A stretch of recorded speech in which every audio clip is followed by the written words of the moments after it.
अभी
Punya kiri.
Hello, Professor Miller. How are you? Am I audible?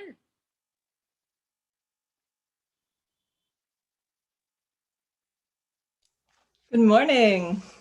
Good morning. Or good evening to you, I suppose. Late afternoon. So, how are you? I'm doing well. How are you? It's very nice to meet you remotely. Yeah.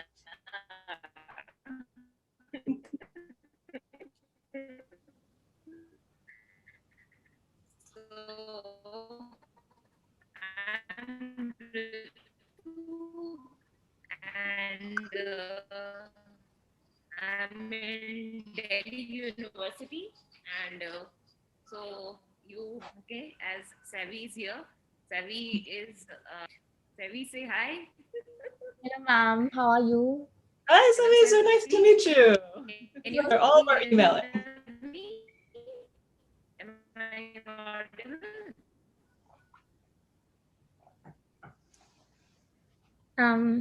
Can I begin now? Like, are we live on YouTube?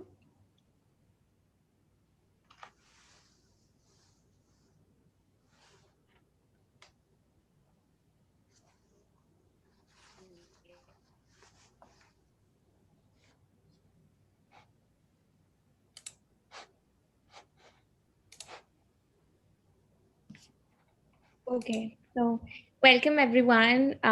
It's so great to see you all. And this is our second lecture after we started again post the second wave of COVID in India. It's so great to see you all here, and we're really very excited to see Professor Miller here, and she's joining us from the US, and practically the it's practically 8 a.m. there, and we're so grateful to have you here, ma'am, joining us here, and we're really looking forward towards the lecture. I will start with her introduction. So, Professor Miller is an associate professor of philosophy and affiliate faculty in bioethics and women's gender and sexuality studies at Penn State University. She's an ethicist who also works in social and political thought.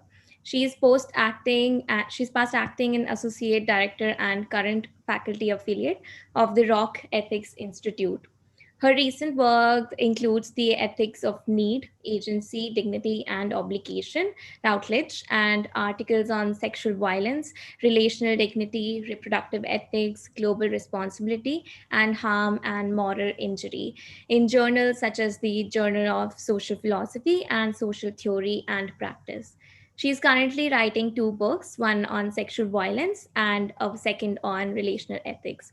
We're very excited to have you here, ma'am. And as you can see, there are so many participants here waiting to hear it from you. So, to you, ma'am. Thanks. So I'm really very delighted to be here today. Let me just pull up my full notes so I can get ready to talk to all of you. So I want to begin, first of all, by thanking Savi for your organizational efforts. And I want to also just acknowledge what a wonderful endeavor the Philosophy Project is. So I've had a chance to read up on it a bit, and I'm just really, it's just a wonderful opportunity to be part of it. And I also want to thank Dr. Jaiswal for coordinating this project and for teaching this lecture series. So what I'll do today, so I understand that this audience is interdisciplinary, and that for many of you, feminist ethics is something which is fairly new to you.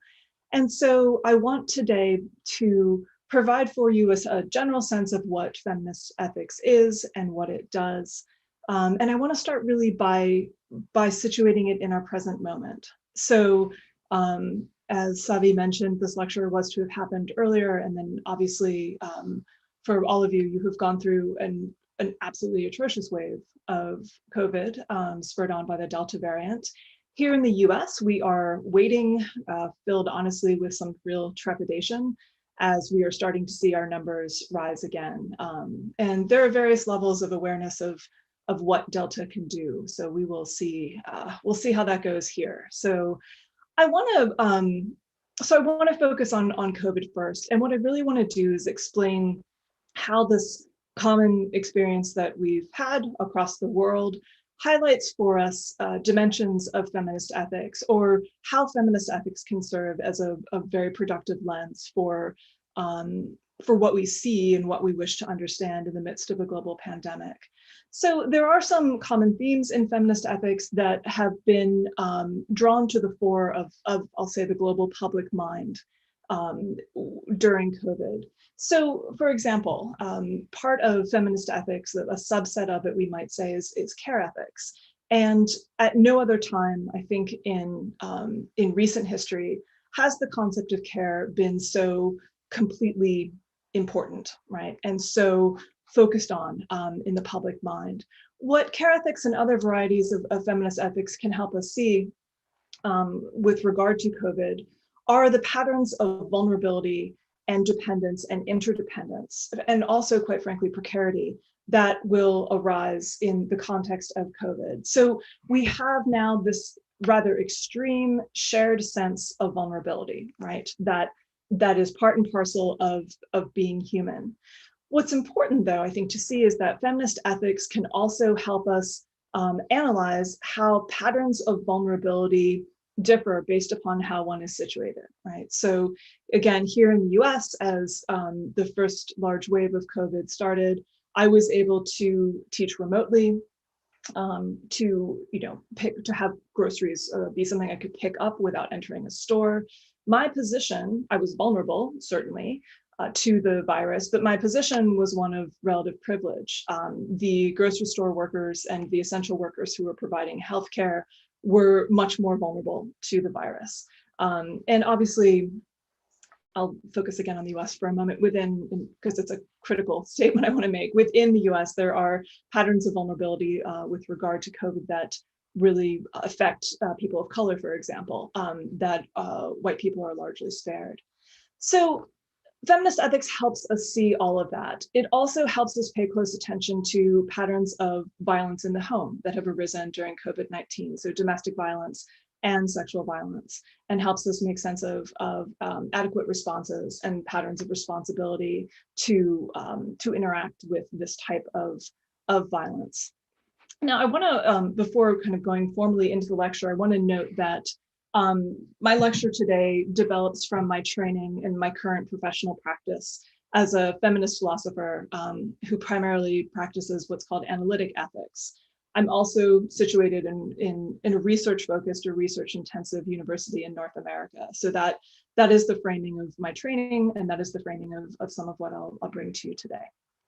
Okay, so let's get started. Make sure, excellent.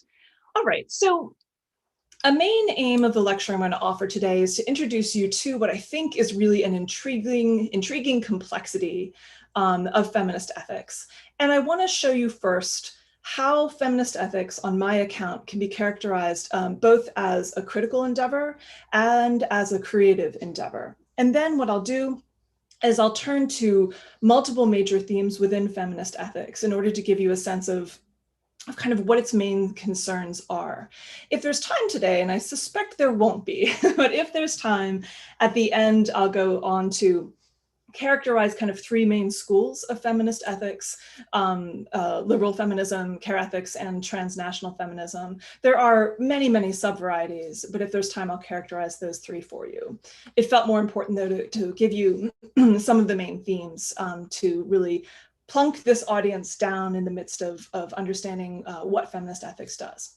Okay, so let's start. First of all, what is feminist ethics? Well, I think to a large extent, what feminist ethics does is it's going to invite us to reimagine what ethical life can be. And it will do so beyond the confines that have been erected by multiple figures in the history of ethics, right? Now, the history of ethics in the Western world has been nearly exclusively a male endeavor. It's been written by men, for men, about men.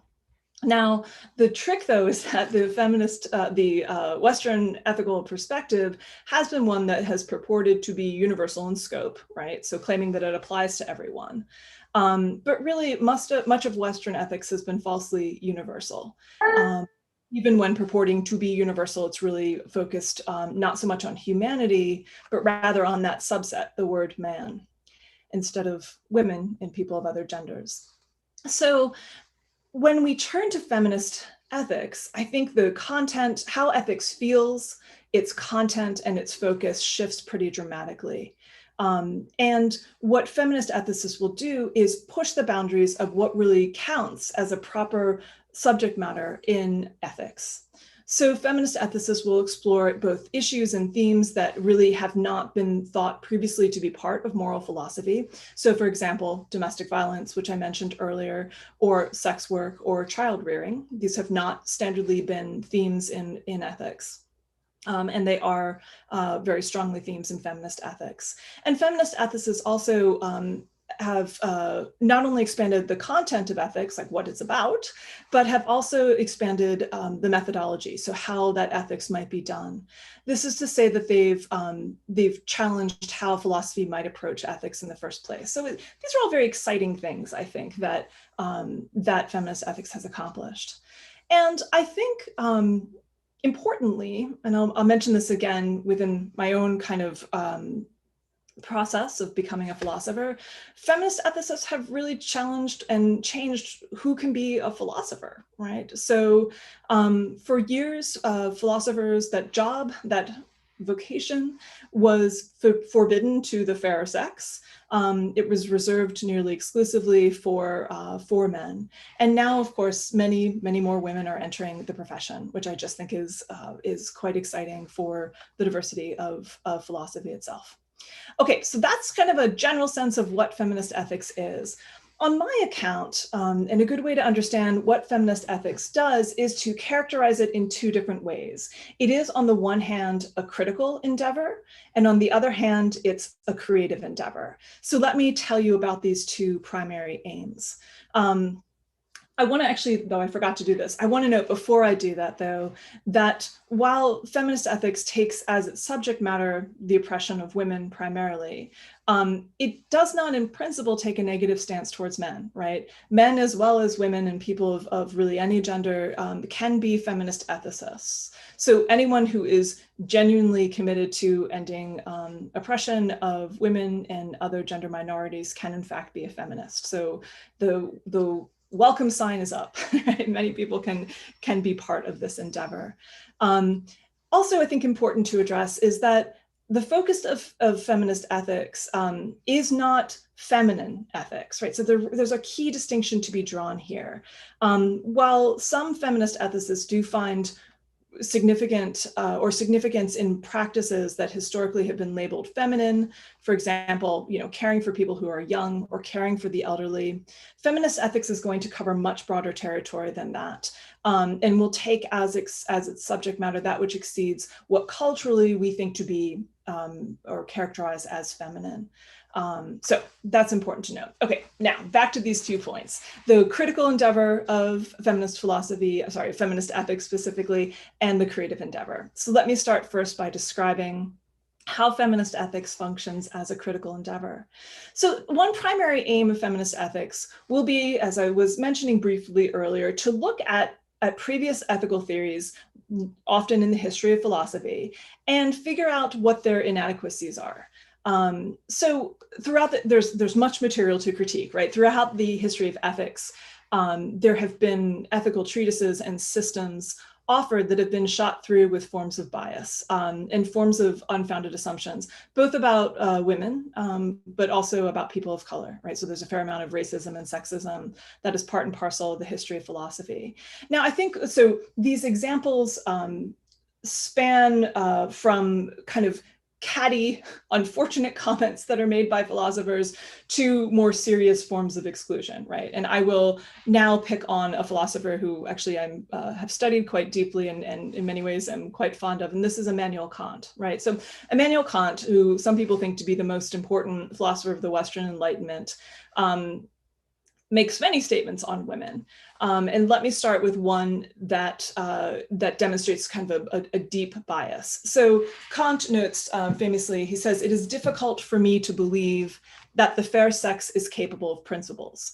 Now, this is quite a serious matter, right? With this statement, what Kant is doing is he's really downplaying or eliminating the abilities of women to engage in nothing less than principled ethical thought. And of course, if you can't engage in principled ethical thought, you're not going to be able to be an ethical human being. So this is a very serious form of exclusion.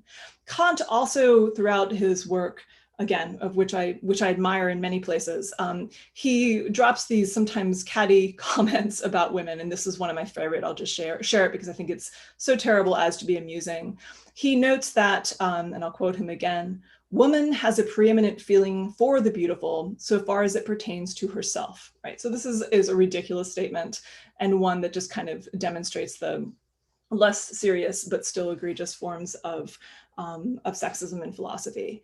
So feminist ethicists have turned back to the history of philosophy and taken these ethical approaches to task for ways in which they have failed or ways in which they have evidenced self-involvement or self-puffery, we might say.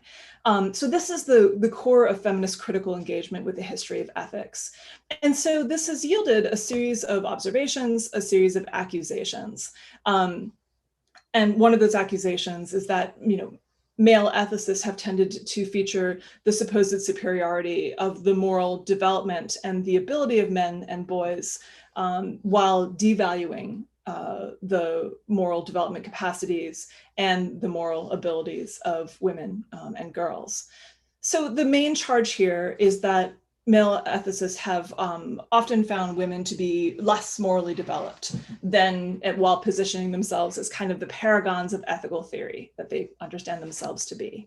So what does this look like practically? Well, interestingly, it looks like a way of valorizing what we might think as culturally masculine modes of engagement with the world, right? So ideas like rationality, that's a very big one, independence, autonomy, rather than looking at more culturally feminine modes, which we might think of as emotionality instead of rationality, interdependence instead of independence, and relationality instead of autonomy. And I'll say more about those themes in a bit. So there's been a systematic way of failing to appreciate how women might approach the realm of the ethical differently than male philosophers might, and failure to appreciate the distinctive contributions that women can make. So that should give you some sense of the kind of critical endeavor that feminist ethicists often engage in. I think what's equally important to appreciate is that in addition to feminist ethics being this critical endeavor of taking the history of philosophy and some contemporary philosophers as well to task, it is, on my account, equally a creative endeavor. And this in many ways is maybe the more exciting aspect of things. So criticizing gendered inadequacies of moral theory is going to be pretty useful for figuring out how mainstream moral theories fail to properly perceive or unable to perceive gender oppression. But without these creative endeavors, which I'll talk about now, I'll just put it this way. We need those creative endeavors to turn from the criticism and to generate positive ethical theories, right, that can provide a guidance for how to be moral in the world that issues forth from a distinctly feminist perspective. So this is a lot of the work that feminist ethicists engage in now. Now, if you've done any ethics in the past, and I know some of you are philosophers and some of you are not, so some of you may know this and others may not. With ethical theories, right, there are kind of two key questions they're going to ask, right? And the first question is, what ought I do? So as a human being living in the world, what is it that I should do? What am I morally required to do? The other key question, and so the first question, what ought I do, focuses on actions that are going to be morally required of people. That's question one. The second key question in ethics, broadly construed, is how ought I live, right? And this is really a question that focuses on what the good life is, or how we live a life of virtue. So all of you who are here with us virtually today can think for yourselves about the kind of life that you think would most evidence moral goodness, and the kind of life that you think would most evidence the good life for you in terms of your own flourishing, right? So what feminist ethical theories do then is they come in and seek to answer these two questions, what ought I do and how ought I live, in ways that are, I think, distinctive from much of what has happened in the history of Western philosophy. And that's really, I think, a very exciting creative endeavor. And so what feminist ethical theories will do is they'll talk about right action, which actions are correct. They'll talk about good character and the good life in ways that really express what I take to be distinctly feminist values. And that's just exciting, right? Another main endeavor that happens on the creative side of things with feminist ethics will be ways of imagining and imagining the creation of mechanisms to overcome women's oppression. That's going to be another main element on the creative side of things. So when we think about what a creative feminist ethical contribution looks like, I'm going to give you an example now to start off of a pretty famous example. And I think there's a reading list that accompanies this lecture, and this text, which I'm about to talk about, is listed there. So you can read more of it if you wish to. So one major way that feminists have created these kind of new modes of ethical engagement is to turn to what are women's moral experiences, right? So for example, mothering, the process of raising children, is something that is largely absent from the history of Western philosophy. And it is a really excellent example of the creative contribution feminist ethicists have made. So childbearing, child rearing were thought to stand until kind of the 1980s, 1970s, and were thought to stand outside the realm of what was thought to be properly philosophical, right? And more importantly, I think we need to see that child rearing, childbearing were thought not only to stand outside of what was properly philosophical, but honestly kind of beneath it, right? Now, enter Sarah Ruddick, who was a moral philosopher who passed away in 2011. Situated in New York City. In 1989, Ruddick published a really important and fascinating work called Maternal Thinking. And in this work, she offered really a series of different recommendations for both ethics and politics that drew upon and developed from women's experiences of bearing and raising children, right? And so this was absolutely unheard of in philosophy. And I remember I was lucky enough to meet Sarah Ruddick when I was still in college myself. She came to my college and gave a lecture on this book, on maternal thinking. And I remember so clearly, half of us were just completely excited by the fact that mothering was being thought of as a legitimate subject matter for philosophy. And the other half of people in the room were rather confused about why we were talking about mothering at all. Right. So here's what Ruddick understands herself to be accomplishing in this book, Maternal Thinking. And I'm going to read a quote from the book. She says this: "I identify some of the specific metaphysical attitudes, cognitive capacities, and conceptions of virtue that arise from mothering. I treat separately the thinking that arises from the three demands of preservation, growth, and acceptability, partly with the aim of highlighting the conflict that arises between them." So again, three key values: preservation, growth, and acceptability. She continues, "While this abstract tripartite division is true to maternal experience of conflict, it belies the jumbled unity of mothers' lives. It is maternal work as a whole that gives rise to a distinctive kind of thinking called forth by the demands of children." So that's the end of the quote. There's a lot going on in this quote, and I think the book as a whole is brilliant. I think it's brilliant to this day. It stood the test of time. Here are some things I want to highlight. So perhaps most importantly, what Ruddick's up to in this book and in this quote is she's drawing on women's experience as a distinctive source of ethical insight.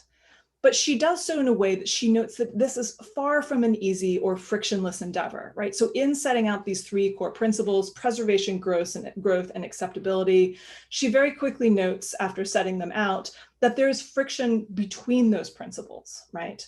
And this is really the friction or the complexity of the maternal endeavor, we might say. So this is no easy version of maternal life. It's not kind of a beautiful, simple version of maternal life. I just saw something pop up in the chat, which I won't be able to always monitor, but the name of the book is Maternal Thinking. There you go. So I just wanted to note that. Okay, so Ruddick's version of mothering, we might say it's real. And in this honesty about both the power and the complexity of mothering, there's real ethical insight, and it can help us start to attain ethical principles that really apply to lives as they are lived, right? So this is, I think, a really good example of the creative endeavor that feminists can offer. Now, I want to also say, in highlighting Sarah Ruddick's work, not all feminists agree with the claim that mothering is a quintessential women's experience, right? And I should note really clearly, and this is very important, that for Ruddick, she does honor women as a source of philosophical insight, but she notes that this concept of mothering is not something that only women can do, right? So mothering as an act is something that's open to people of all genders. So that's a really important aspect of the text to understand, to know that it's not essentialist. But there is, in highlighting Ruddick, I want to note that feminist ethicists do disagree about which women's experiences should be seen as most ethically salient or paramount. There has been a fair amount of pushback from other feminist ethicists who are, I think, to my mind, rightly concerned about feminist ethics being reduced to this focus on maternal existence or on caring. And so care ethics is one variety of feminist ethics, and a really important one, but there are multiple other varieties to consider. I think it's just important to say that to represent the field properly.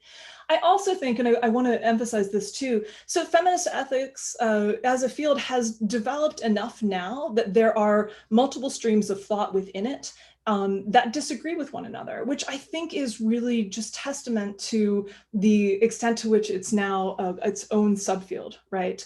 It's great that there are different people at the table, so to speak, that there are productive tensions and discussions that arise among feminists, such that we can generate even better ways to fight oppression. So I think the disagreements within feminist ethics are actually all for the good. So I want to note that. Okay, so what I've done thus far, let's pause for a moment. I'm actually going to drink a little water as I pause. One moment, please. Okay, so I've introduced feminist ethics first by talking about ways in which it helps us understand and process the absolutely atrocious experience of a global pandemic. I've talked about I've told you generally what feminist ethics is. I've talked about kind of two main approaches I think feminist ethicists take, right? This critical approach and the creative approach. So that's what we've done so far. What I want to do next is move through some prominent themes in feminist ethics. So instead of describing different types of feminist ethics and kind of going through this list of Marxist ethics, liberal ethics, socialist feminist ethics, radical feminist ethics, the list could go on and on. Instead of doing that, I want to talk about themes that I think are so major that they cut across a number of these different subfields of feminist ethics. And I'm doing this hopefully to make for those of us who are just approaching feminist philosophy and feminist ethics, to get a sense of the main kind of issues that arise within it. So there are 4 different themes I want to talk about today. And to my mind, and in my own writing and thinking, these are, I think, the 4, well, there are others, but 4 of the most major themes within feminist ethics. So I'll name them as I go, but my themes will be oppression, vulnerability and dependency as kind of a combined unit, relationality, and the concept of the non-ideal. So let me go through these in turn. And I think also important to understand is that these different themes of oppression, vulnerability, and dependency, relationality, and the non-ideal, each of these concepts basically is a response to kind of more standard concepts and approaches within mainstream ethical theory. So there is criticism built in recognizing shortcomings in mainstream ethical theory, but also creativity in explaining kind of what the significance of these themes might be for moral life. Okay, so first of all, let's start with the very first theme of oppression. This, I think, is arguably the most important theme of feminist ethics. Not only to feminist ethics, it's found in other forms of ethics too, but it's the place to start, so to speak. So what does feminist ethics begin with? It begins with an analysis of sexist oppression, right?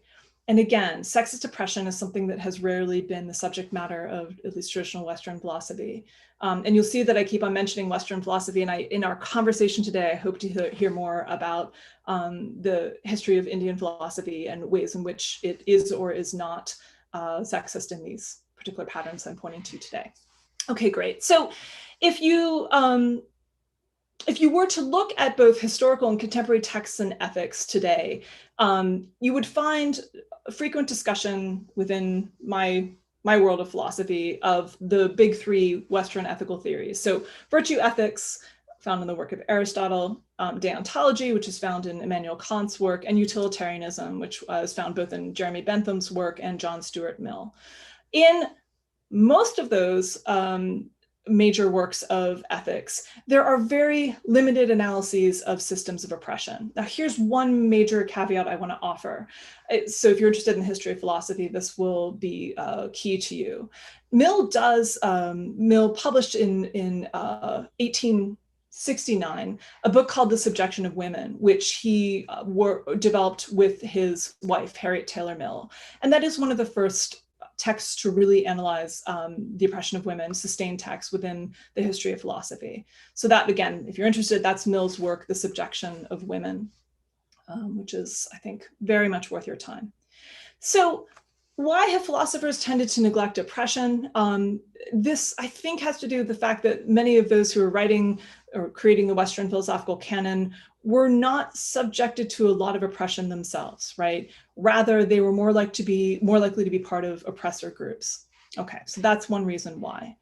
One key thing we need to understand when we think about forms of gendered oppression is that these are forms of oppression that have a systematic nature. So I want to tell you what this oppression is, this kind of key concept within feminist ethics. So we can think that today, and as we live our lives, we find ourselves in circumstances that we really can characterize by multiple instances and kinds of oppression, right? One other text I'm recommending, again, on the reading list, which will accompany this lecture, is a wonderful text by a philosopher named Iris Marion Young, who is a primarily political philosopher. Young will suggest that there are 5 faces of oppression, right? So this, from the start, I want to give you a sense of the breadth of oppression. According to Young, these 5 faces of oppression are the following. So violence, exploitation, marginalization, powerlessness, and cultural imperialism, right? So from the start, I want you to kind of ground yourselves in what actually constitutes oppression. So again, according to Young, there are 5 faces of oppression. They will be violence, exploitation, marginalization, powerlessness, and cultural imperialism. There are probably others, but Young's characterization of the 5 faces of oppression is a good place to start. Now, one way this happens or occurs to women within the world is that they can be locked into forms of, so how do these 5 forms of oppression manifest themselves? Women can be locked into different types of stereotypes, and these stereotypes will actually promote inequality in moral standing, in political standing, and also in material or economic standing. The mechanisms of oppression, I think, are really quite varied. They can be social or psychological, they can be economic and material, right? They can probably be other things too. But I want to have us work with an example from the start. So if we look at forms of economic oppression, also economic inequality, here's an example that comes to the American context that then I will also develop within the Indian context. So as of 2015, American women were only making 80 cents to the dollar that men make in the workplace, right? So equal pay for equal work is not something that we have attained. Now, for women of color within the United States, this gender pay or wage gap is even more serious. So Latina women make only 54% of what their white male counterparts make, and African-American women make only 63% of what white men make within the US. I will also note that the pay gap within the US is worse for mothers, and it also increases with age, right? So, to turn to the Indian context, such that a pay gap, as I'm sure you well know, also exists within India. So to pull a 2019 statistic, in 2019, women in India were paid 19% less than men who were situated in comparable jobs. And within the highly skilled professions in India, that gap widens, right, to women being paid 20 to 30% less than their male counterparts. So this is a really concrete daily example of a pattern of inequality and oppression that exists. It represents this kind of concrete instantiation of gendered oppression, not to mention inequality within economic domains. Okay, that's an example to work with. What I want to do now to further explain how oppression works is turn to a very famous example within Western feminist ethics. And this is Marilyn Frye's Birdcage Analogy. And again, this the text that is associated with this is provided in the reading list. So let me talk about Frye's Birdcage Analogy, because I think it helps really draw out elements and a strong understanding of how oppression works. Good. So we live in this world, as we know, in which gender oppression is so pervasive, right? And so normalized that often we don't even perceive the patterns of subordination that surround us. They seem natural or just the way things are. A really good way to begin to understand oppression and how it operates is to see it as functioning as an overarching system, right? And through this system, women will be subordinated to men, and men's interests will necessarily come first. Now, Marilyn Frye has, through the birdcage analogy, has really influentially shown us why perceiving gendered oppression can be so tough, right? So she introduces a striking and now quite famous analogy to characterize the systematic nature of oppression. This is the birdcage analogy. So I want to read a passage from her text. This is a 1983 text. This is a little bit of a longer quote, just to warn you. So this is what Frye says. She writes, "Consider a birdcage. If you look very closely at just one wire in the cage, you cannot see the other wires. If your conception of what is before you is determined by this myopic focus, you could look at that one wire up and down the length of it and be unaware to see why a bird would not just fly around the wire anytime it wanted to go elsewhere. or actually says, sorry, go somewhere. Furthermore, even if one day at a time you myopically inspected each wire, you still could not see why a bird would have trouble going past the wires to get anywhere. There's no physical property on any one wire, nothing that the closest scrutiny would discover that will reveal how a bird could be inhibited or harmed by it, except in the most accidental way. It is only when you step back, looking at the wires when you step back, stop looking at the wires one by one, microscopically, and take a macroscopic view of the whole cage, that you can see why the bird does not go anywhere. And then you will see it in a moment. It will require no great subtlety of mental powers. It is perfectly obvious that the bird is surrounded by a network of systematically related barriers, no one of which would be the least hindrance to its flight, but which, by their relations to one another, are as confining as the solid walls of a dungeon. So that's the end of the quote. And I just think I think it's really beautiful writing. I also think it's a very powerful analogy. So let's unpack what Fry teaches us through this analogy. Fry's birdcage analogy is going to be famous for a good reason, right? It's this incredibly useful tool for wrapping one's mind around the structural nature of oppression. So if you imagine yourself in a birdcage, and if you're constrained in your vision such that you can only see what's directly in front of you, you see one single wire. This is going to be analogous to being able to perceive only some kind of very small component of the overarching system of oppression that governs a person's experience, right? Now, your mobility around the interiority of the cage will make it possible for you to view multiple single instances of wires or oppression, all of which, you see as a single wire, and you can't quite figure out why you can't fly past them, right? What remains invisible from that perspective is the interlocking network of wires, which makes it impossible for you to leave the cage. That remains unseen, unseeable, we might say. Now, you might in fact blame yourself for your circumstances. Why can't you fly past one little wire? And that is a way of kind of reinforcing oppression.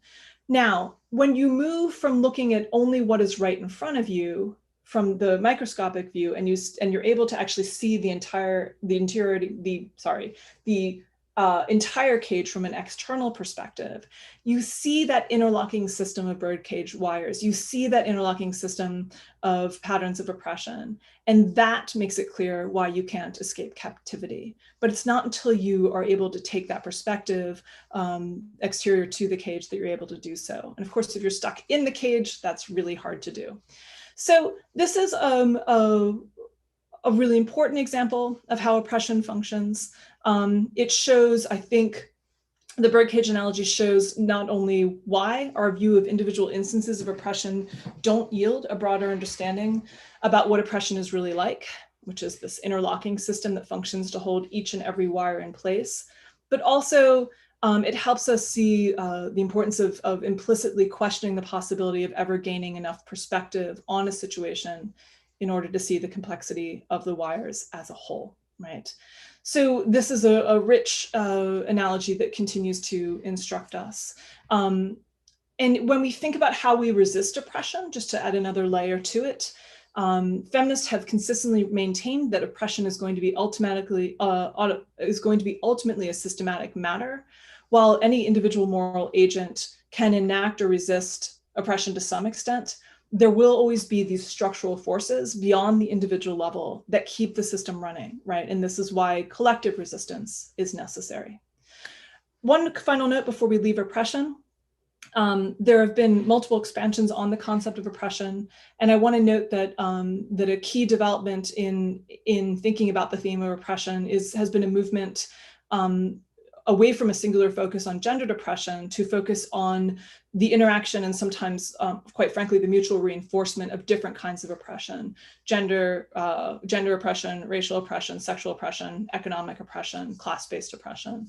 And so there's been a movement from feminists first understanding gender oppression primarily as this kind of binary system of men opposing women. And that understanding has recently really blossomed into and opened up to the reality of there being multiple genders, including trans people and non-binary gendered individuals. Equally important, there has been, in the very influential work of Kimberly Crenshaw and Patricia Hill Collins, models that show us that it's not merely gender, but race, class, and sexuality too that interact and compound with one another. So Kimberly Crenshaw is famous for introducing the concept of intersectionality, and Patricia Hill Collins is famous for introducing the notion of interlocking oppressions to show us the ways in which systems of oppression don't simply stand in relation to one another, but are tied together and structurally reinforce one another. So I want to mention those contributions from Black feminist thought, which are absolutely essential to really understanding oppression today. Okay, oppression is the theme that takes the longest. The others will be shorter. Our second main theme in feminist ethics, and these are really two intertwined themes, right? So we've got vulnerability and dependency, and I treat them as a unit because they are conceptually mutually reinforcing. So the second theme arises from a different sort of critique. So the awareness of the moral significance of vulnerability and dependency comes from an awareness that traditional forms of ethics have often focused on this kind of idealized version of humanity, right? So if you look at Kant's groundwork for the metaphysics of morals, for example, the person that's in that text is one that is fully rational most of the time, independent, and often, free from harm, right? So traditional ethics is going to understand human beings as being somewhat impervious to vulnerability. Now, of course, humans aren't impervious to vulnerability, as we are now all too aware of. We are susceptible to both damage and disease, disease being perhaps the clearest recent example. We're also vulnerable to harmful actions of other people. And once we're injured, once we become sick with a virus like COVID-19, we are deeply dependent upon others for support, to heal, to survive. Our dependency, of course, will span beyond these individual situations of harm and injury and vulnerability. We are, as human beings, born into a situation of radical dependency. So when you are born into this world as a tiny baby, you would be unable to survive without the love and care of those who raise you. So what feminist philosophers highlight is the ethical significance of human interdependence, right? So instead of beginning from the kind of imagined ideal of what humanity can be, feminist ethicists have shifted the focus, and they begin from how humans actually are. Instead of being sort of unchallengeably autonomous, feminist ethicists will note that we, in fact, are dependent upon others. And this is something which, as I mentioned before, traditional ethicists have been unlikely and unwanting to acknowledge. Now, we can understand vulnerability as a form of susceptibility to harm, right? And we know that as humans, we're vulnerable to everything from cancer to tiger attacks to massive weather events to climate change to pandemics. We, in philosophy, tend to think about vulnerability first in these negative terms, right? Things that can hurt us. But it's important to recognize that vulnerability functions in some more positive or at least neutral ways too. Vulnerability signals a fundamental form of openness inherent within humanity that can be an openness to damage, but it can also be an openness to being loved, to being cared for, to being kind of on the receiving end of many positive human experiences as well. Now, dependency, of course, is going to represent this kind of state of reliance on other entities, right? So through interdependence, we see how we are mutually reliant upon one another. We will, throughout the course of our lives, cycle in and out of periods of greater or lesser dependency, right? So when you're a little baby, you're very dependent.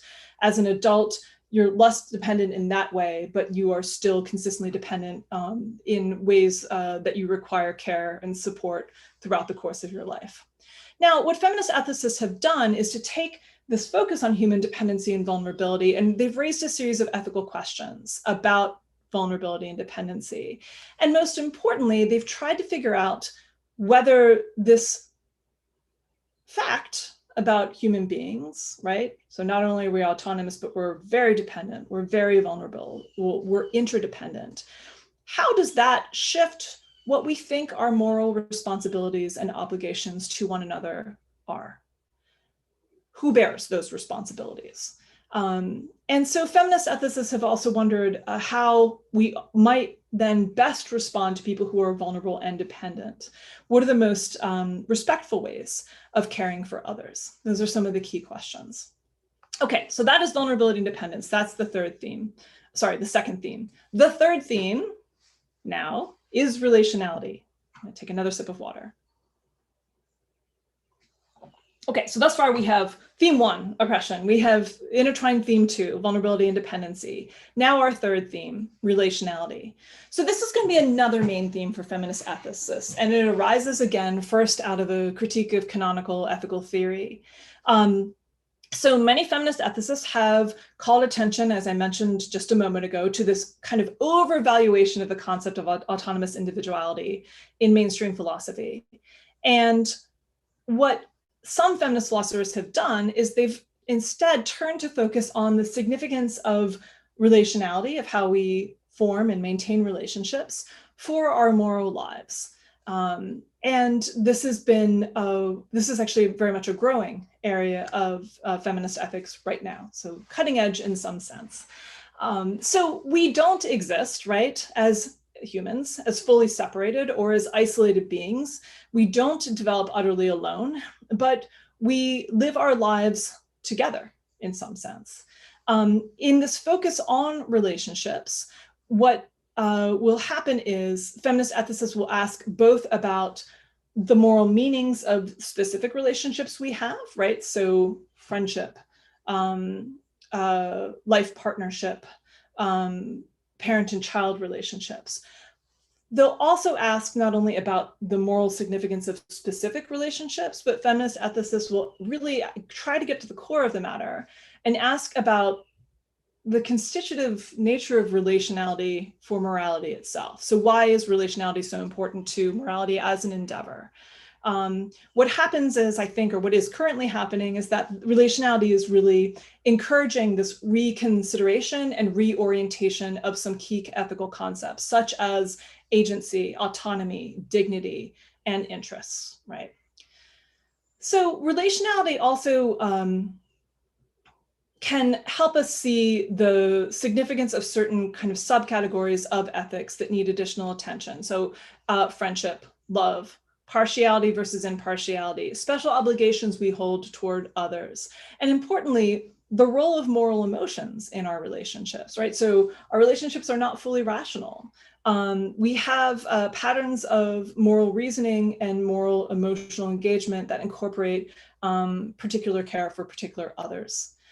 So some key questions that come up in this, this particular subcategory would be, what does a specifically feminist kind of friendship look like, right? That's an interesting question. Is it sometimes appropriate to favor those we love in our moral decision-making? When is love ethical and when is it oppressive? And these are all key questions that feminist ethicists are very interested in. Okay, now my fourth and final theme for today, and then there will not be time to go into the specific subtypes of feminist ethics, and that's fine.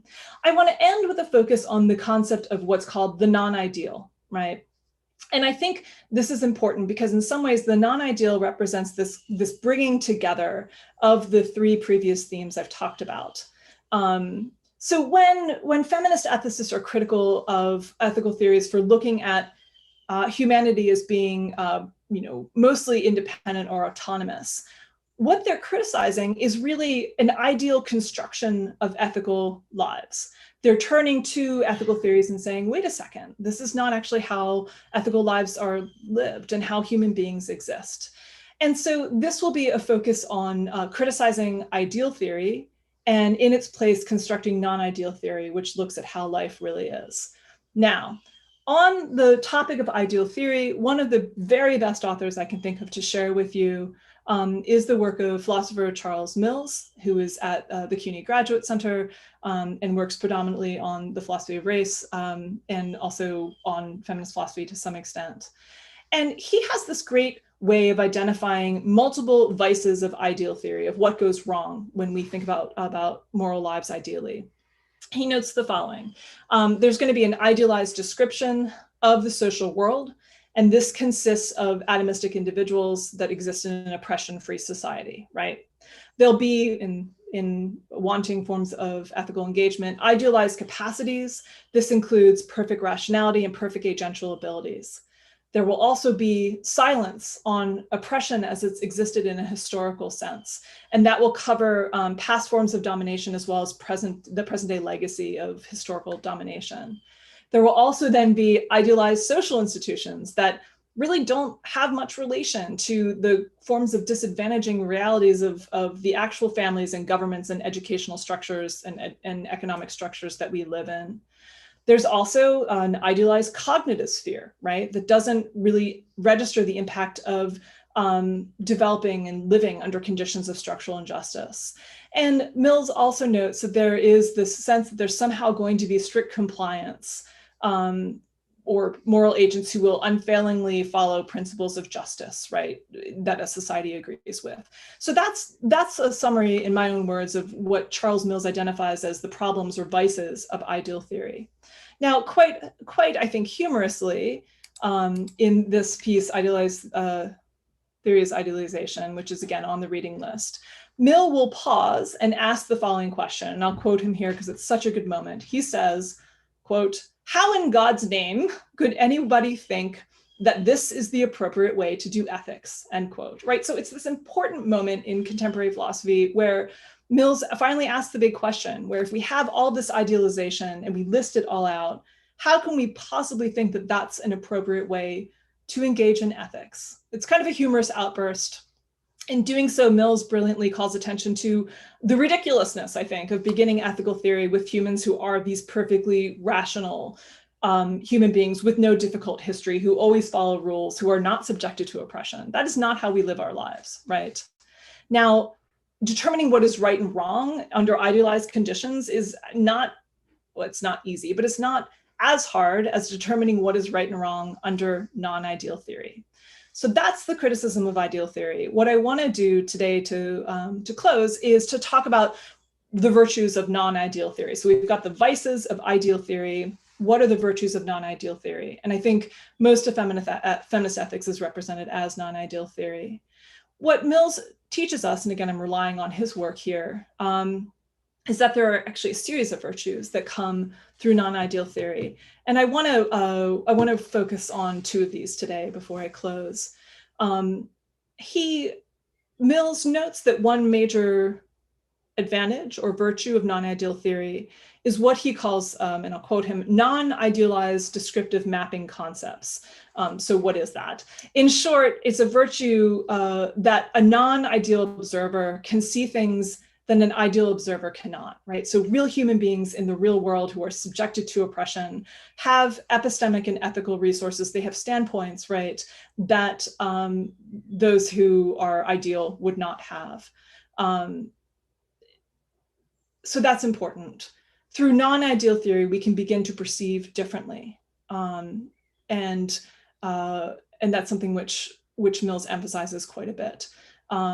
We are able to engage concepts and norms that we might otherwise take to be natural, and we can engage them in critique. And we can reveal to ourselves and others the ways in which concepts that appear to have, that seem to be like natural law are instead actually really carefully maintained. And they're maintained in the name of social dominance of certain groups over other groups. Okay, so Mills will argue that this is going to be a very important virtue. He also, and this is a bit more complex but important, he notes that ideal theory, there's a lot of defense of ideal theory within mainstream philosophy. And Mills notes that, on the surface, it sounds innocent enough, right? And here's an example he gives. Surely, he says, purity is good as against impurity. Who could object to the concept of purity against impurity? This is an example he gives. But what he wants us to do then is to really consider the historic use of purity in connection with race. And here I'm paraphrasing some of his work. So what he notes for us is that within the United States and elsewhere, racial purity functioned as this kind of ideal. And the ideal was one that basically excluded those who were not thought to be pure. Okay, so that's Charles Mills. He's going to argue is that though it might seem to be innocuous in theory, purity, right, as I was just paraphrasing him, can function in these really complicated and horrible ways in practice. As an abstract concept, purity seems okay. But when mixed with patterns of racial oppression that exist in real historical circumstances, purity can become the stuff of whiteness, and it really becomes this concept that can't even be applied to Blackness in practice. So that is Charles Mills on non-ideal theory. And I think that what Mills makes clear to us are the strengths of non-ideal theory over ideal theory. And feminist ethicists will often focus on advancing and valuing forms of non-ideal theory in the various forms of subcategory of feminist ethics that they offer. Okay, so I will conclude here, I think, and note that my aim today has been, I think, threefold. The overarching aim has been to introduce you generally to feminist ethics. I then tried to situate it within our current COVID-19 crisis and explain how feminist ethics can function as a lens through which we can see particularly important elements of the COVID-19 crisis and our global pandemic. I then talked generally about what feminist ethics is, and I then characterize for you what I think are the two main approaches to feminist ethics that are emblematic of it, right? So it's critical take on historical forms of ethics and contemporary ethical formulations, and a creative endeavor where it is creating new forms of moral life, we might say. What else have I done for you today? I've gone through what I think are four major, most important themes in feminist ethics to characterize for you the kind of core elements of what that philosophy does. And so we've talked today about oppression, we've talked about vulnerability and dependency, about relationality, and about the concept of the non-ideal. And with that, I want to thank you for your attention, and I will stop talking. Thank you, ma'am, for this very interesting and intriguing lecture on the complexity of feminist ethics. From investigating how the COVID-19 pandemic has brought several elements of feminist ethics to the forefront of public thought, to an important birdcage analogy explaining oppression. And I noted like a participant from YouTube also pointed out that the birdcage analogy is something which keeps revisiting in fiction as well, and these are pointed by various feminist writers across cultures from Toni Morrison to Isma Chokrai in India. Also, we learned how feminist ethicists is both political and creative aims to endeavors, and came across feminist ethical themes, oppression, vulnerability, independency, relationality, and non-ideal. So, thank you so much, ma'am, for this lecture. We have absolutely so much to look back at, and it was a very insightful session. Now, I would like Reetu ma'am to come and say a few words, and yeah, we'll take up the questions then. Thank you so much, Savi, and thank you so much, Professor Miller, for such an exciting, I won't say a lecture, a discussion over this topic where we could understand not only even though you tried not to discuss it with the historical development of the Western philosophy, feminist ethics, but it was like, it was imbibed in your discussion in such a good manner that I hope whoever has attended this lecture could have made it out very easily that how the thoughts have developed throughout this discussion and discourse of feminist ethics. And this another aspect of your lecture, which I have really enjoyed, is that how you have started describing it through two phases. One is the critical phase, and another one is the creative phase. that sometimes it seems as if, feminist ethics has been categorized and tagged with something which is only related to feminine virtues, and it is something which is very much against the masculine virtues. And sometimes it seems as if it is only talking about the motherhood or womanhood, celebrating womanhood in such a way that all the rationalities and all the all the discussions over the principles of ethics, all these are meaningless. It seems as if, feminist ethics is going to criticize all of them. But the way you have clarified this concept, that no, it's not about that, whereas we are talking about the research level discussion of feminist ethics, and where we are trying to understand the very basic elements of feminist ethics. You have touched all aspects of them, and you have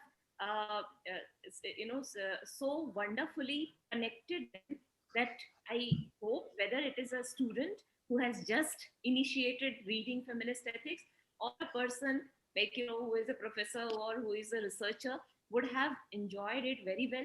And thank you so much for putting it in such a wonderful and lucid manner that everybody, I guess, nobody was able to get distracted from your lecture, and everything was so nice. So thank you so much. And I hope that all of our audiences have written so many questions. They are very excited to ask their questions, and probably, if some time would be left, then I would also like to have a discussion or a query. Okay, but first of all, Savi, we will take the questions and queries from audiences.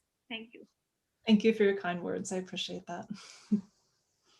Um, there's this first question from YouTube. How do feminist ethicists view about women reclaiming spaces and the idea of existing in public spheres? This is asked by Priya Sanghamitra. Okay. So how do feminist ethicists feel about women reclaiming spaces and existing in public spheres? Okay, great. I'm also making notes. You'll see me writing as we go.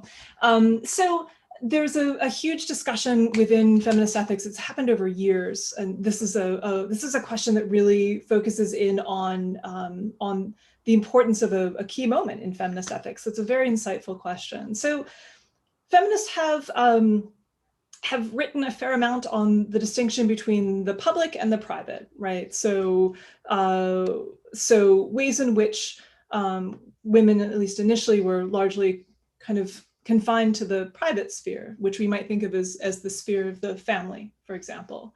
And then as women's liberation progressed, they entered more into the public sphere, right? And this, by many feminist ethicists, was thought to be a good thing. But there's also an analysis some feminist ethicists will run that questions this very distinction, and will note that elements that were first thought to be merely private are actually a matter of public import too, right? So if you take, as Savi mentioned in the introduction, I also do a fair amount of work in bioethics, and I'm part of our bioethics program here at Penn State in Pennsylvania in the US. And so take reproductive functions, right? So initially becoming pregnant, when that happened, how that happened, whether that continued, having children, this was all thought to be a matter that was strictly private and confined to the family. And of course, to some extent it is, but what many feminist ethicists and also political theorists have acknowledged and have wanted us to understand is that these are in some sense also public matters, right? When you take it out of the focus on an individual person or an individual family and the decisions they're making, the extent to which women are able to access birth control, access the means to end a pregnancy when it's necessary to do so, access childcare beyond what the family can provide. All of this, which seems initially like a private matter, will construct the extent to which women can enter the public sphere, right? And so let's take childcare as a key issue. So when in the US, when you get pregnant, you are not, so in certain countries, you're given a certain number of weeks of paid leave, right? That you can go and care for the child that's born. And in certain countries, that is paid leave that's provided to both to mothers and fathers actually people of whatever gender, to go and care for the child. In the US, that's not really how it's constructed. There's the Family Medical Leave Act. I'll spare you the details of that, but there's not as much support, which means that women, when they have babies, this somewhat private matter, are kept out of the workforce and often will end up staying home to care for their children and then are unable to advance professionally.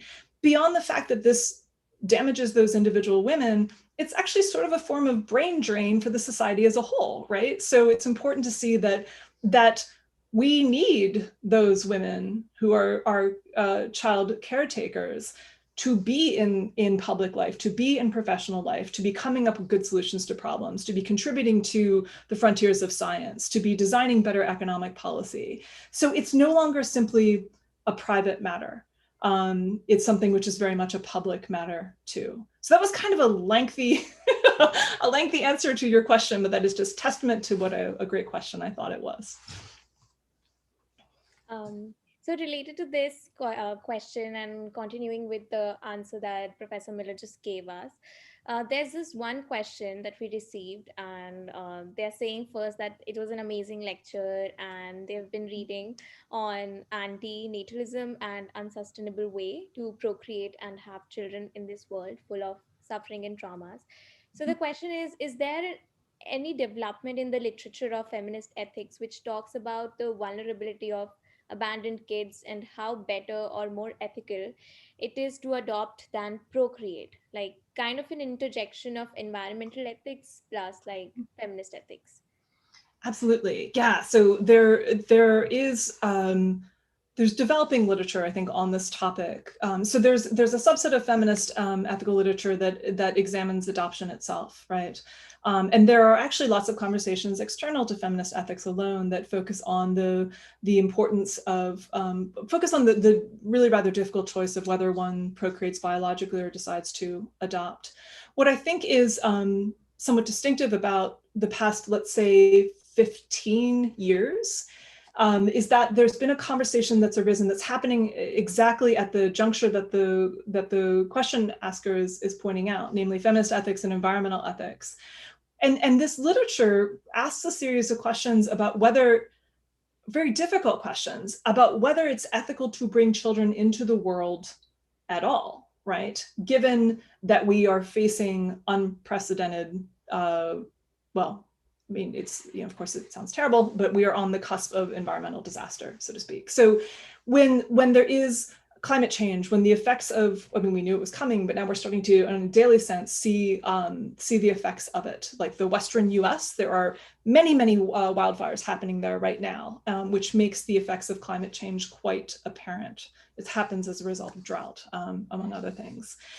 The question that feminist ethicists and environmental ethicists are asking is whether you can ethically justify bringing someone into the world, creating a life that will, whose well-being will be dependent upon those very difficult set of circumstances. So that's a newer line in the literature, which I think is fascinating. So I have a 13-year-old child, and when we were thinking about having children, this was a question that was just on the tip of our brains, but not quite fully formed.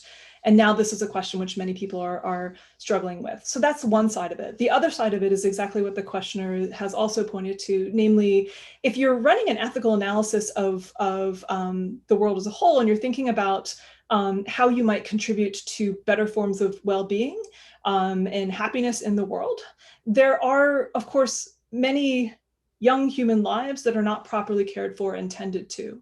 And this really focuses in on the question of adoption. So feminist ethicists are interested in not only in the question of caring for such people, and for children who need to be adopted, but also that is a matter of justice, right? So which children are ending up in those circumstances? Why is it so hard to find care for them?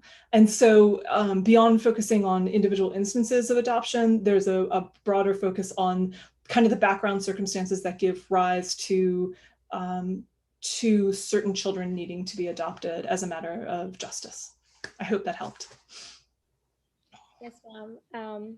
Okay, so we have two more questions from the chat, and then we'll wrap up. Also, I've seen questions like pieces, suggestions from pieces of works and papers.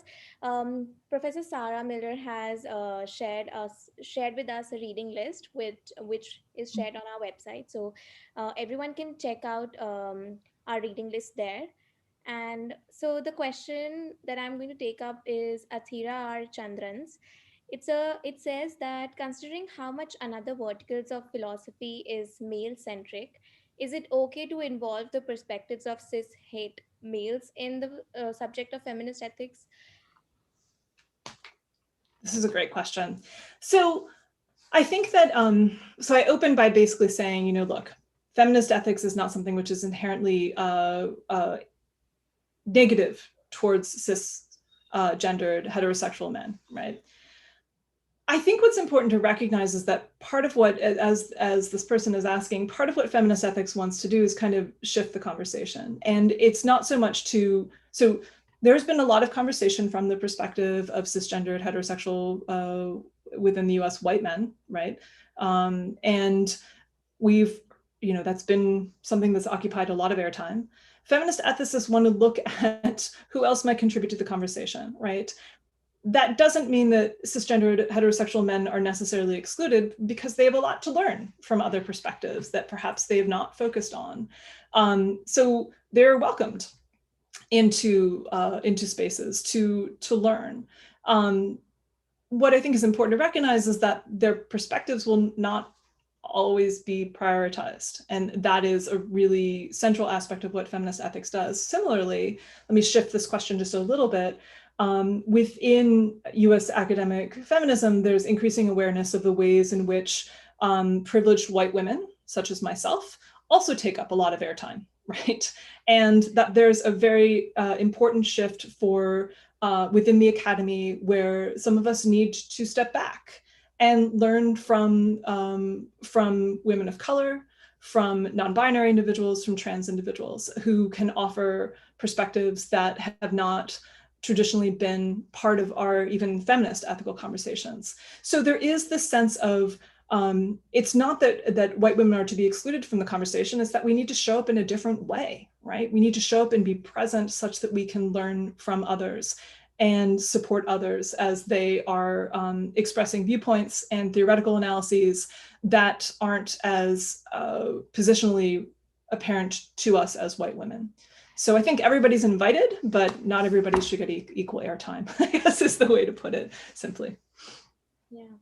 Ma'am, I'm receiving 2 questions from YouTube and Zoom, which are related to like policy making and political oppression on women. And so I'll like to club the questions together. So feminist ethicists need to have a prime place in policy making in leading governments, which is very clear. Do you also see that happening in world politics? And what role do you think feminist ethicists play to fight political oppression? Because we see where country attacks happen and women get raped and they are killed to silence them, and the society where they're not rights. So what do you think feminist ethicists are playing what is the role that feminist ethicists are playing to fight this oppression? And do you see do you see that feminists or feminist ethicists leading in policy making? So I'm really glad this question came up, and Savi, great sort of combining the 2 questions on the fly. I'm glad this question of politics has arisen. So one thing that I didn't talk about today that is a really important background piece regarding feminist ethics is that the distinction between ethics and politics within feminist philosophy is somewhat porous, right? So I don't want to say they're the same thing, they're not. Often feminist ethics has focused more on kind of, individual and group level formulations, not always, often in the social world as distinctive from the political world, right? But there are so many theoretical formulations, and I was trained as an ethicist, which is why I took this perspective, though I now do a fair amount of work in social political philosophy too. But there are many concepts from feminist ethics that will be found and that will feed into feminist political theory and vice versa, right? there are different questions that are going to be asked, right? And from a feminist political theory perspective, and some of those questions are exactly what these two questioners have posed for us today. So, so as for the question regarding the representation of women within world politics, yes, feminist ethics absolutely wants to achieve greater representation for women, such that the ethical theories don't simply remain within the world of philosophy, but are brought out into policy that might be applied to the world. Now, of course, the transition between theory and practice, from theory to policy, is remarkably complicated. And this is why we need very talented women politicians and non-binary and trans politicians who can, in fact, interact with the real world in a way that most philosophers, myself included, cannot. So this final question, right, where you're asking about the political oppression of women, I think that, and ways in which this is expressed through forms of violence against women. So this is something that is a main focus of my research, although not a main focus of my discussion today. So I think that in order to properly address, let's take sexual violence as one example that you've named, there needs to be a bringing together of feminist ethics and political theory. So there is a whole subliterature on sexual violence within feminist ethics and political theory. And it's really a process of feminist ethicists and political philosophers working together to attain a certain series of goals, right? To fully understand the types of harm that sexual violence visits upon its victim survivors, because that is something which is not always clear, to understand the epistemic impacts of sexual violence, to think very creatively and carefully about modes of resistance, both epistemically and ethically and politically, I should say, to sexual violence, and to think basically about alternative forms of justice that operate external to, let's say, the carceral or prison system, that might shift away from forms of political violence, which are visited not only upon perpetrators, not only upon victim survivors, but also perpetrators within a criminal justice system. So yes, feminist ethicists and political theorists are working together in order to address these concrete real world issues of violence against women. Again, I want to emphasize that I think that where academics have an important role to play, but that role is not the only role or even the star role. We need activists, actual politicians, people who work on the ground in social worlds in order to help carry out and really also to inform types of feminist theory that will be better for their connections to real world circumstances on the ground. So I will stop there. Thank you, ma'am. Because of how informative and simplified this lecture was, we're receiving questions again and again. So I'll just take two more questions. Yeah, I see there's a long list in the chat. I can't read them all, but I will later, I promise. There's a question by Nena Yadav from YouTube. She says, how do we understand the internalization of patriarchy by women, its reinforcement, and women becoming watchdog to the oppressive system, using any stake they hold over others to bargain their power dynamic? And I'm so sorry that I just assumed her pronouns, their pronouns. So that's how internalized patriarchy is, or gendered miscommunication is.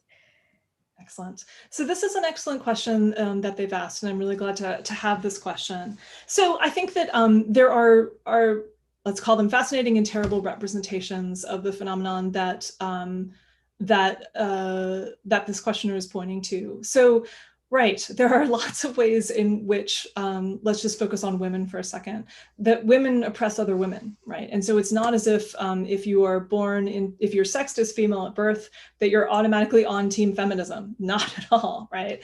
What's, I think, very important to recognize is patterns of oppression that happen between women, so, you know, groups of women towards other groups of women, often involve these interlocking oppressions that Collins wants to talk about, or intersectionality that Kimberly Crenshaw has so brilliantly introduced into the conversation, drawing on the work of Anna Julia Cooper, just for the record, because that's an interesting historical point.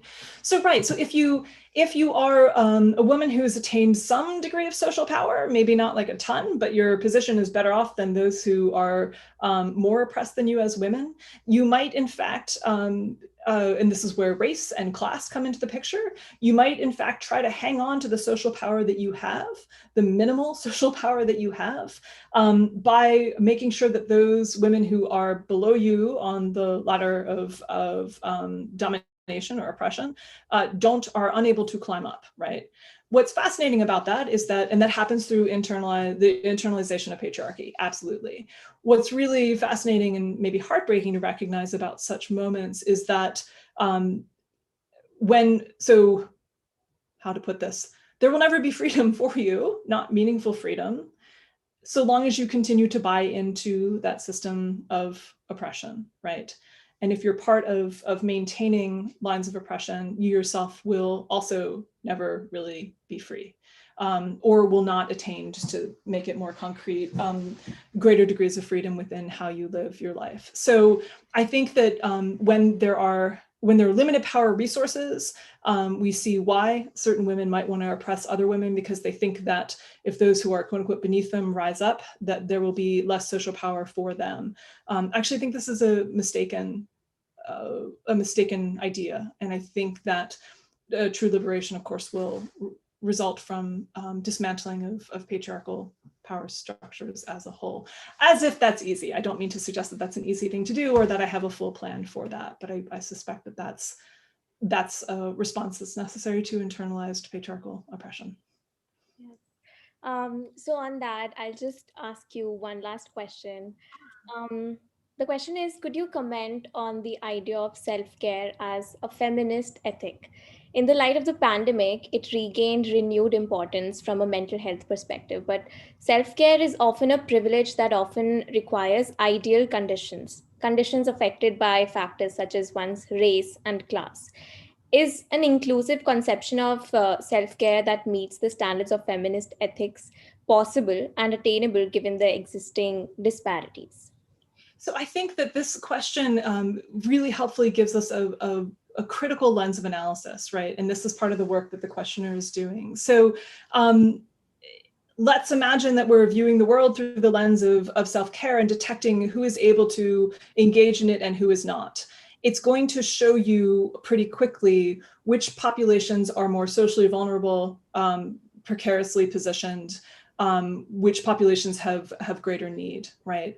And so I do think that for both ethical and political reasons, the idea of self-care is important because of, and so let me start there, because of ways in which there are feminine cultural expectations that those who are kind of gendered as and raised as women, or girls and then women, will care for others, and that care is always directed external to them, right?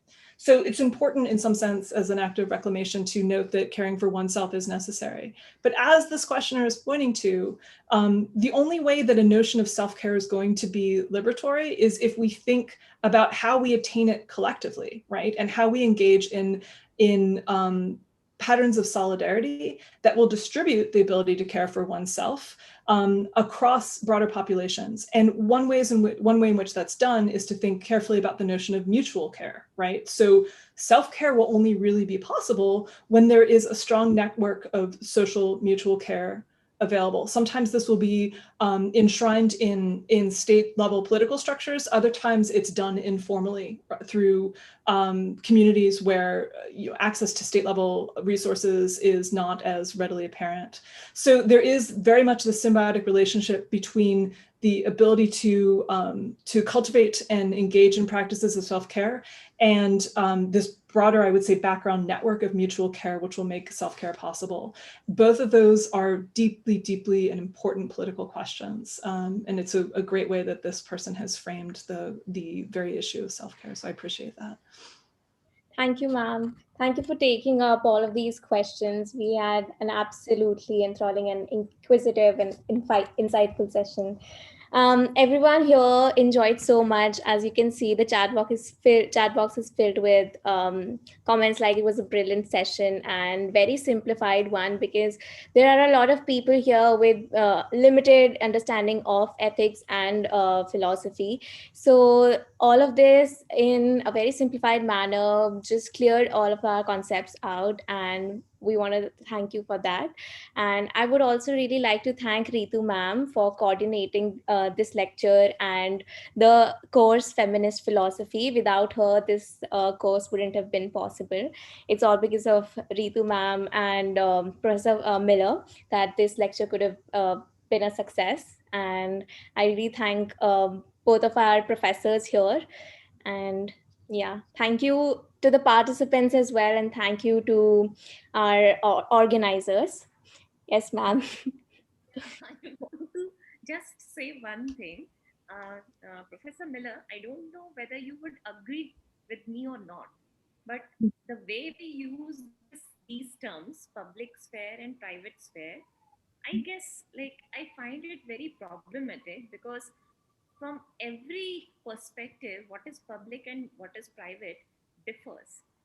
And instead of using that, I have found, I don't know whether this would be appropriate or not, but I have used largely in my writings women's sphere, men's sphere, queer sphere, and so on and so on.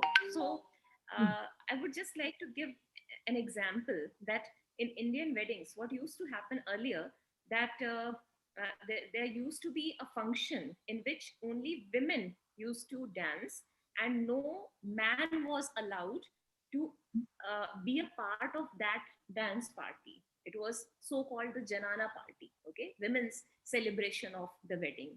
And on the other hand, there was this ceremony which is called Bharat, where all mostly, earlier only men used to go in that Bharat, and no woman was allowed to participate in that ceremony. But nowadays, what is happening, that in both the ceremonies, whether it is the first one or the second one, in both of the ceremonies, both of them are participating. Okay.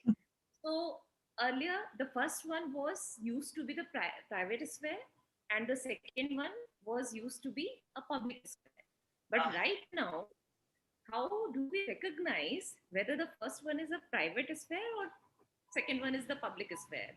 So I'm just thinking out aloud, and I'm just putting up this question in order to think, like, whenever we talk about feminist ethics, we take these terms for granted, that the moment we say it's a public sphere and the moment we say it's a private sphere, it seems as if everybody is understanding what do I mean by that. Okay, but it has a very relative understanding.